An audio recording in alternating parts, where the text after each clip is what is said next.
मैं समीर खान आपका हेम vision science campus में आपका हार्दिक अभिनंदन करता हूँ। और हमारी कल क्लास नहीं लग पाई थी, लेकिन आज हमने स्टार्ट किया है वापस। रासायनिक अवयव प्रकार पढ़ रहे थे, वो हमने ख़त्म कर लिया। उसके बाद हमने उत्प्रेरक नया टॉपिक चालू किया। उत्प्रेरक में हमने बताया कि अभिक्रिया गति को बढ़ाने का काम करता है। इसमें आपने अवस्था के आधार पर दो प्रकार के उत्प्रेरक पढ़े, समांगी और विषमांगी।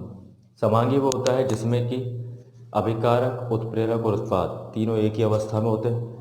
और विषमांगी वो होता है जिसमें अभिकारक, उत्पाद और उत्प्रेरक या तो अभिकारक उत्प्रेरक समान हो या उत्प्रेरक या उत्पाद समान हो, मतलब अभौतिक अवस्था में परिवर्तन हो जाता है, इसलिए वहाँ पे विषमांगी उत्प्रेरक कहलाता है।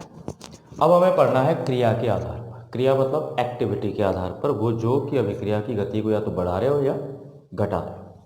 तो हमने यहाँ पे 4 प्रकार है, वैसे बता दिए थे मैंने आपको। धनात्मक उत्प्रेरक, ऋणात्मक उत्प्रेरक, स्वतः उत्प्रेरक और जैव उत्प्रेरक। ओके भाई, हम यहाँ पे सबसे पहले शुरू करते हैं धनात्मक उत्प्रेरक। कौन सा? धनात्मक। जैसे वर्ड से ही विदित है कि धनात्मक उत्प्रेरक वो उत्प्रेरक है जो कि अभिक्रिया की गति को बढ़ा दे, पॉजिटिव, धनायन कर दे, धन कर दे, जोड़ दे। तो इसके लिए एग्जाम्पल वही लेंगे, KClO3, तीर का निशान, MnO2 और गर्म किया, KCl+O2 बना। क्लियर है ना? हमने एग्जाम्पल स्टार्टिंग में उत्प्रेरक परिभाषा ली थी, तो हमने यही एग्जाम्पल लिया था सबसे बेस्ट के लिए कि MnO2 वहाँ पे डाला और ये डाला। MnO2 डालने से क्या हुआ कि जो अभिक्रिया धीरे चल रही थी उसकी अभिक्रिया क्या हुई, गति तेज हो गई। एक और एग्जाम्पल मैंने आपको बताया था SO2+O2, और हमें जानते हैं SO3 बना किसकी उपस्थिति में बना? नाइट्रस ऑक्साइड की उपस्थिति में। किसकी उपस्थिति में? Nitrous oxide. देखो बुक के अकॉर्डिंग ज़्यादा घुसने की आवश्यकता नहीं है। आपको जो एग्जाम्पल बताए गए हैं वो ज़्यादातर धनात्मक उत्प्रेरक की बताए गए हैं। क्लियर है? तो यहाँ पर देखो नाइट्रस ऑक्साइड डाला, उसकी वजह से SO3 बना, स्पीड बढ़ गई। लेकिन ऋणात्मक उत्प्रेरक में क्या है? देखिए, हमने यहाँ पर एक एग्जाम्पल लिया H2O2, इसे बोलते हैं हाइड्रोजन परऑक्साइड। हाइड्रोजन परऑक्साइड, ये हाइड्रोजन परऑक्साइड को अगर हम तोड़ते हैं तो नॉर्मली आपका दिमाग खुद भी कह रहा होगा कि H2O+O2 बनेगा। बिल्कुल यही बनेगा, तो H2+O2 तो बन नहीं सकता। क्यों? क्योंकि वो जल का सूत्र है। यहाँ पे बनेगा H2O+O2। अब क्या होता है कि यहाँ पर इस हाइड्रोजन परऑक्साइड की जो अपघटन की दर है वो थोड़ी क्या हो जाती है, कम हो जाती है। तो अब उसका संग्रहण हमें अत्यधिक करना है तो उसका अपघटन भी धीरे धीरे होना चाहिए। अगर हमें मान लीजिए किसी चीज़ को हमें संग्रहित करके रखना है तो उसका अपघटन, जैसे कोयला है, कोयला एक जैविक संसाधन है, आप जानते हो। उसकी मात्रा हमारे पास संग्रहित तो है, लेकिन उसकी मात्रा में उपयोग भी कम से कम होना चाहिए, तभी तो संग्रहित रहेगी। इसलिए यहाँ पर इस हाइड्रोजन परऑक्साइड को अत्यधिक संग्रहण करने के लिए यहाँ पर क्या मिलाया जाता है? ग्लिसरॉल। क्या मिलाया जाता है? ग्लिसरॉल। और ग्लिसरॉल मिलाने से इसकी अभिक्रिया क्या हो जाती है? धीरे हो जाती है, और ये कहलाता है ऋणात्मक उत्प्रेरक। क्या कहलाता है? ऋणात्मक उत्प्रेरक। अब एक और चीज़ जो कि सबसे मोस्ट इम्पॉर्टेंट है, जो एक क्वेश्चन आता है, फॉस्जीन का निर्माण। फॉस्जीन का सूत्र होता है COCl2। क्या होता है स्टूडेंट? COCl2। अब कैसे बना? हमने यहाँ पर क्लोरोफॉर्म लिया, ये मैं आपको बता दूंगा कैसे बना, कार्बन वाले पार्ट में पढ़ाऊंगा। क्लोरोफॉर्म आप जानते हो ना, बेहोश करने का काम आता है, खूब मूवीज में भी आपने देखा होगा, हॉस्पिटल्स में भी यूज़ किया जाता है। इस क्लोरोफॉर्म की अभिक्रिया किससे करवाई? ऑक्सीजन से। किससे करवाई? ऑक्सीजन से। ऑक्सीजन से करवाने पर क्या होगा? COCl2 प्लस, और इसके साथ में निकलता है HCl। क्या बनता है?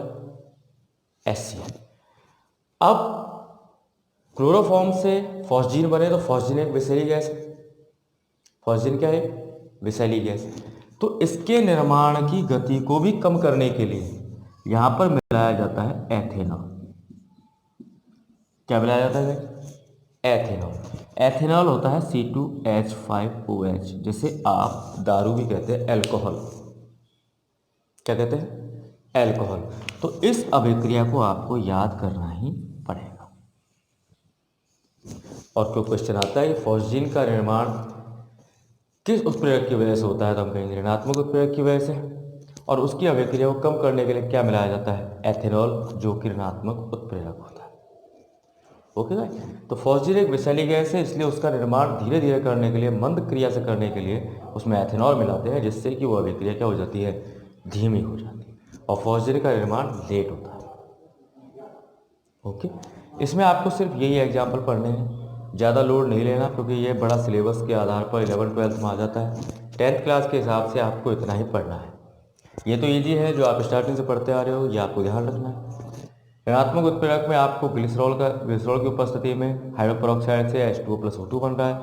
और मोस्ट इंपॉर्टेंट फॉस्जीन का निर्माण, जिसमें क्लोरोफॉर्म की अभिक्रिया वायु में उपस्थित ऑक्सीजन से करवाई जाती है। COCl2, जिसे हम कहते हैं फॉस्जीन बनता है, और HCl बनता है। इस फॉस्जीन के निर्माण को धीमा करने के लिए क्या मिलाया जाता है? एथेनॉल। क्या मिलाया जाता है गाइस? एथेनॉल।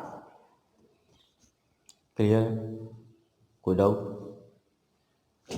तो आगे बढ़ते हैं। हमने दो प्रकार के उत्प्रेरक पढ़ लिए, धनात्मक और ऋणात्मक। अब तीसरा शुरू करेंगे, स्वतः उत्प्रेरक, और चौथा जैव उत्प्रेरक। हाँ तो स्टूडेंट्स, हमने यहाँ पर तीसरा लिखा स्वतः उत्प्रेरक और चौथा लिखा जैव उत्प्रेरक।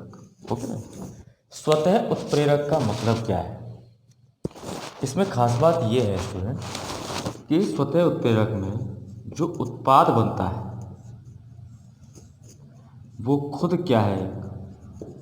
उत्प्रेरक का कार्य करता है। कैसा कार्य करता है स्टूडेंट? उत्प्रेरक का कार्य करता है। अब देखो कैसे करता है। हालांकि जो मैं एग्जाम्पल आपको बता रहा हूँ वो एग्जाम्पल आपको इसमें समझ में नहीं आ पाएगा। जब हम 4th चैप्टर पढ़ेंगे, उसमें जब अभिक्रियाएँ पढ़ेंगे तो ऑटोमेटिक समझ में आएगा। ओके। तो यहाँ पर हमने एक उत्पाद, एक अभिकारक लिया, एथिल एसीटेट। ठीक है। एथिल एसीटेट की जो सूत्र होता है वो ये होता है CH3COO, C2H5 इसकी अभिक्रिया जल से करवाई। ठीक है। यहाँ पर जो जल है उसको इस प्रकार लिखा जाता है, इसके दो पार्टीशन है, एक तो ये और एक ये। ओके। यहाँ पर COO- है, ये प्लस है। ध्यान रखिए, ये प्लस है, ये माइनस है। कौन सी अभिक्रिया है गाइस? द्विविस्थापन। कौन सी? द्विविस्थापन।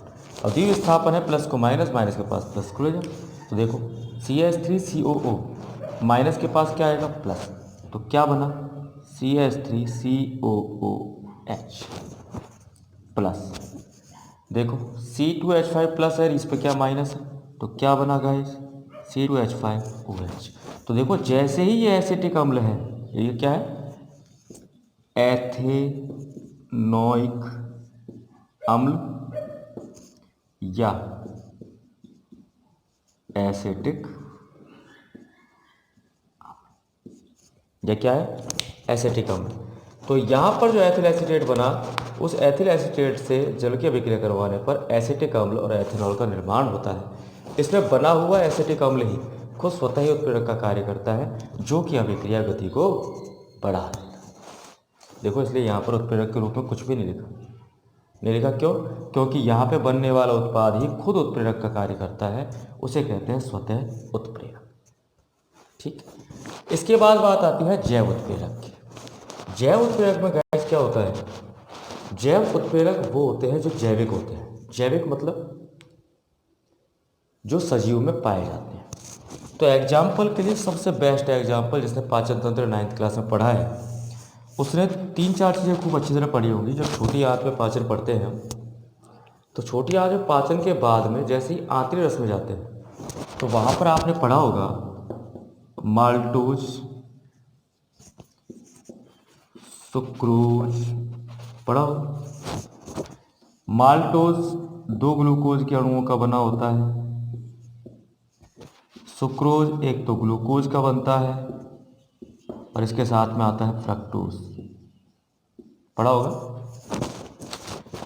माल्टोज से जब ग्लूकोज बनता है तो यहाँ पर एंजाइम का नाम आता है माल्टेज। सुक्रोज से जब बनता है तो सुक्रेज। वैसे ही एक पदार्थ है यूरिया, और सबसे पहला कार्बनिक पदार्थ ओवरर ने यूरिया ही खोजा था। तो देखो NH2CO NH2 ये यूरिया का सूत्र है या नहीं। इसके साथ में जल है और यह एंजाइम है यूरिएज। क्लियर है। तो देखो यहाँ पर बनता है NH3, क्या बनता है NH3, और इसके साथ में बनता है CO2। क्या बनता है NH3 प्लस CO2। अब देखो कैसे बना है NH3। NH2 दोनों तरफ है, तो NH2 एमाइड होता है, ये जब आगे बढ़ेगा किस में बदलेगा NH3 में। तो सीधी सी बात है, जब NH3 में बनेगा तो कितने N हैं 2, कंप्लीट। हाइड्रोजन कितनी हो गई 6, 2 2 4 और 2 6, क्लियर है। कार्बन कितना है 1, और ऑक्सीजन कितनी है 1 और CO2। बनेगा या नहीं बनेगा, बनेगा, क्योंकि ये जो NH2 हैं ये दोनों ही किस में कन्वर्ट हो जाएंगे NH3 में, और बचा क्या CO। और ये हाइड्रोजन भी इसके साथ ही जुड़ जाएगी, क्यों NH2 दो हाइड्रोजन जुड़ी, तो NH3 NH CO2 दो बार हो गए, 2 NH3 लिख दिए प्लस CO2 बचा। तो जैव उत्प्रेरक वो, अब देखो ये आपकी क्रिया आपके शरीर में होने वाली क्रिया है, बहुत इंपॉर्टेंट, ठीक है ना। यहाँ पे जो यूरिया बनता है वो अमोनिया में कन्वर्ट किया जाता है, तो कन्वर्ट करने के लिए एंजाइम कौन सी की आवश्यकता होती है यूरिएज की। और भोजन में पाचन की जब आवश्यकता होती है, जैसे ही आंतरिक रस में भोजन जाता है वैसे ही वो माल्टेज और सुक्रेज मिलकर माल्टोज को ग्लूकोज में, सुक्रोज को ग्लूकोज और फ्रक्टोज में बदल देते हैं।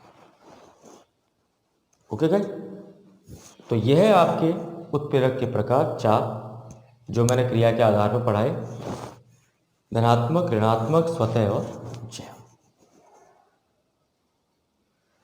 ओके गाइस, तो आज के लिए इतना ही, और कल हमारा लास्ट टॉपिक चलेगा और उसमें हम क्वेश्चन आंसर्स भी कुछ करेंगे, और 15-20 मिनट की क्लास रहेगी वो, उसमें क्वेश्चन आंसर भी होंगे, क्वेश्चन आंसर भी कराए जाएंगे, इंपॉर्टेंट भी बताए जाएंगे। ओके गाइस, तो आज के लिए इतना ही, घर पे रहें और सुरक्षित रहें। ठीक है स्टूडेंट, ओके बाय।